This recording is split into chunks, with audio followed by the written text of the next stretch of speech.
महाराष्ट्र राज्य कारागृह व सुधार सेवा अंतर्गत दक्षिण विभागातील सर्व जेल सुप्रिटेंडेंट, त्यांचे सर्व सहकारी, या स्पर्धेमध्ये सहभागी झालेले सर्व खेळाडू, त्यांचे सर्व प्रशिक्षक, सर्व पंच, रेफरीज, उपस्थित सर्व कुटुंबीय आणि माझे पत्रकार बंधू, आजच्या या उद्घाटन समारंभ प्रसंगी बोलताना खूप आनंद होत आहे.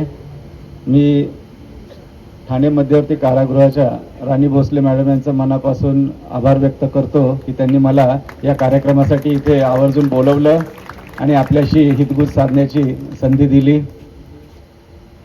क्रीडा स्पर्धा आणि त्याही आपल्या कारागृह विभागातील अधिकारी आणि कर्मचाऱ्यांच्या आपलं जीवन किती स्ट्रेसफुल असतं याबाबत आम्ही ऐकून असतो. पोलीस दल आणि कारागृह विभाग हे म्हणजे दोन भाऊ असतात, सख्खे भाऊ असतात.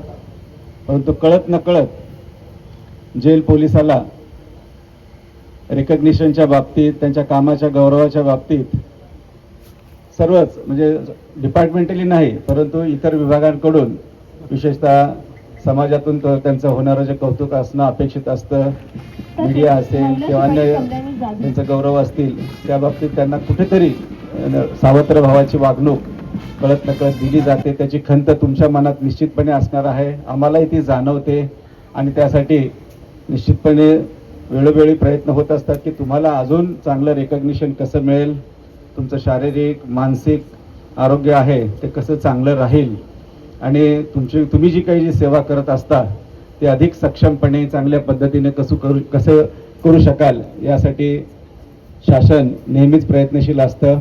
तुमचं काम खरंच खूप अवघड आहे. एखादा गुन्हा घडल्यानंतर पोलीस डिपार्टमेंट त्या आरोपीचा शोध घेते, पोलीस कस्टडी घेतो. तपास संपल्यानंतर बहुतांश जे गुन्हेगार आहेत पोलीस कस्टडी संपल्यानंतर काही अंडर ट्रायल म्हणून किंवा काही शिक्षा झाल्यानंतर हे आपल्या जेलमध्ये असतात.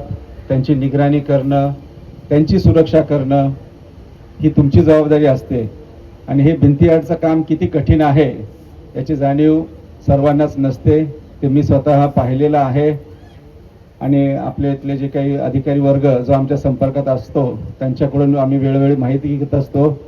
तुमचं काम खूप जिकिरीचं आहे. आतमध्ये हार्डन क्रिमिनल असतात, वेगवेगळ्या पद्धतीचे गुन्हे त्यांनी केलेले असतात, त्यांच्या मानसिक समस्या असतात, शारीरिक व्याधी असतात आणि अशा सर्व परिस्थितीत लिमिटेड स्टाफ, कैद्यांची तुमची नेहमीची जी क्षमता आहे त्या जेलची त्याच्या जवळपास दुप्पट कैदी त्या जेलमध्ये असतात आणि एवढं सर्वांना सांभाळताना तुमची खूप दमछाक होते, स्ट्रेसही खूप येतो, शारीरिक मानसिक क्लेशही खूप होतात. कळत नकळत तिथलं वातावरण बघून बऱ्याचशा आपल्या अधिकाऱ्यांना, अंमलदारांना त्याचा त्रासही होतो. एक जेलच्या त्या वातावरणात राहिल्यामुळे कायम सतर्कता तुमच्याकडे असणं अपेक्षित असतं.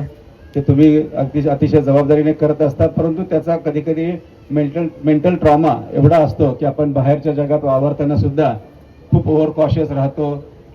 एक प्रेशर तुमच्या मनावर असतं आणि ते व्हिजिबलही असतं. कळत नकळत सर्वच त्याचा सहानुभूतीपूर्वक विचार करत नाहीत. त्यामुळे काही वेळेला कुटुंबातले सदस्य असो, मित्र असो किंवा समाजातील इतर व्यक्ती असो, त्यांच्याकडून तुम्हाला समजण्यामध्ये सुद्धा बऱ्याच वेळेला चूक होते. परंतु ही बाब त्यांच्या निश्चितपणे लक्षात येणं आवश्यक आहे की तुमचं काम रेग्युलर पोलीस दलापेक्षा सुद्धा खूप जास्त स्ट्रेसफुल आहे आणि त्या ॲडव्हर्स कंडिशनमध्ये सुद्धा तुम्ही खूप धैर्याने, चिकाटीने, पेशन्सने हे काम करत असता. त्याबद्दल मी तुमचं खूप मनापासून अभिनंदन करतो. क्रीडा स्पर्धा म्हटलं की स्पोर्ट्समन स्पिरिट हे मस्ट आहे, टीम स्पिरिट हेही मस्ट आहे आणि त्याच्यामुळे या स्पर्धेसाठी तुम्ही जी तयारी करत असता त्याच्यात तुमची शारीरिक मानसिक जी काही घडण आहे ती सुद्धा चांगली होत असते. तुम्हाला या स्पर्धेच्या तयारी निमित्ताने जी जे काही तुम्ही कष्ट घेत असता त्यातून तुमचं शारीरिक आणि मानसिक आरोग्य निश्चितपणे चांगलं होण्यासाठी खूप मदत होते आणि तेच तुम्हाला पुढचं वर्षभर एनर्जी देत राहतं आणि तुमचं काम करण्यासाठी अधिक प्रेरणा देतं. तुम्ही जे काही टीमवर्क दाखवता ते खरंच कौतुकास्पद आहे. तुम्हाला खूप लवचिकताही दाखवावी लागते, कारण आतल्या परिस्थिती बाहेरून त्याचं वर्णन आपल्याला प्रत्येकाला माहीत नसतं. तर त्या सर्व प्रसंगांना सामोरं जाताना तुम्ही खूप चांगलं काम करत असता. त्याचा पुन्हा मी इथे उल्लेख करून तुमचा मनापासून त्यासाठी गौरव करतो. तुमच्या पुढच्या वाटचालीला शुभेच्छा देतो. क्रीडा स्पर्धेमध्ये हार जीत ही होतच असते, एक जिंकणार एक हरणार, परंतु यामध्ये सहभागी होणं हे फार महत्त्वाचं आहे. आणि सहभागी होताना त्यासाठी घेतलेले परिश्रम आणि खेळताना दाखवलेलं तुम्ही जे काही टीमवर्क, लवचिकता, पेशन्स, ह्या गोष्टी तुमच्या दैनंदिन कामकाजासाठी नंतर खूप उपयुक्त ठरत असतात. एक चांगलं वातावरण या निमित्ताने तयार होत असतं आणि ते पुढचं वर्षभर तुम्हाला एनर्जी देत असतं. त्यामुळे या स्पर्धांचं जे आयोजन आहे ते खूप उपयुक्त आहे. कैद्यांबरोबर राहताना निश्चितपणे जो ताणतणाव आलेला असतो तो कुठेतरी कमी होण्यासाठी याचा निश्चितच फायदा होतो. आपल्याकडे बरेच NGOज आहेत, संघटना आहेत, त्यांच्यासाठी वेगवेगळ्या गाईडलाईन्स असतात, हायकोर्टाच्या, सुप्रीम कोर्टाच्या, शासनाच्या. त्याची आपण अंमलबजावणी काटेकोरपणे करत असतो. परंतु तुमच्या आरोग्याच्या बाबतीत अजूनही पाहिजे तेवढी जी काही केअर करणं आवश्यक आहे ती कळत नकळत होत नाही.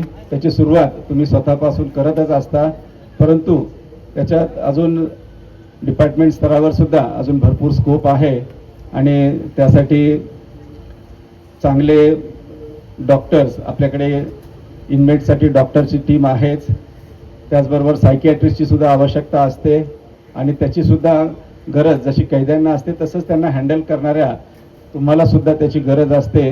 आणि त्यासाठी अजून तिथे सायकियाट्रिस्टची जी आवश्यकता आहे ही बाब आमच्याही निदर्शनास आली आणि आता आपल्या वरिष्ठ अधिकाऱ्यांशी चर्चा करताना त्यांनी व्यक्त केलेली आहे.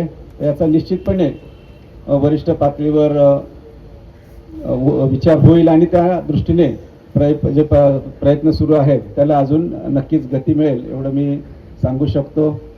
आपले IG साहेब आमचे चांगले परममित्र आहेत, परंतु आज ते या कार्यक्रमाला उपस्थित नाहीत, त्याची खंत मलाही आहे, नाहीतर अजून जास्त आनंद वाटला असता. आपणा सर्वांना पुढच्या वाटचालीसाठी शुभेच्छा देतो. स्पोर्ट्समन स्पिरिट जिवंत ठेवलं पाहिजे एवढं मी नक्की सांगेन. आणि आपलं आरोग्य चांगलं ठेवा, फिजिकल हेल्थ, मेंटल हेल्थ दोन्ही चांगलं ठेवा. आणि तुम्हाला ही संधी जी मिळालेली आहे ती खूप अतिशय वेगळी आहे, जी कोणालाच मिळत नाही. कारण प्रत्येक आरोपी हा वेगवेगळ्या निमित्ताने, त्या कारणांमुळे त्यांनी गुन्हे केलेले असतात. कारण कुठलाही व्यक्ती जन्मतः गुन्हेगार नसतो आणि गुन्हा केल्यानंतर तुम्ही त्याला सांभाळत असता.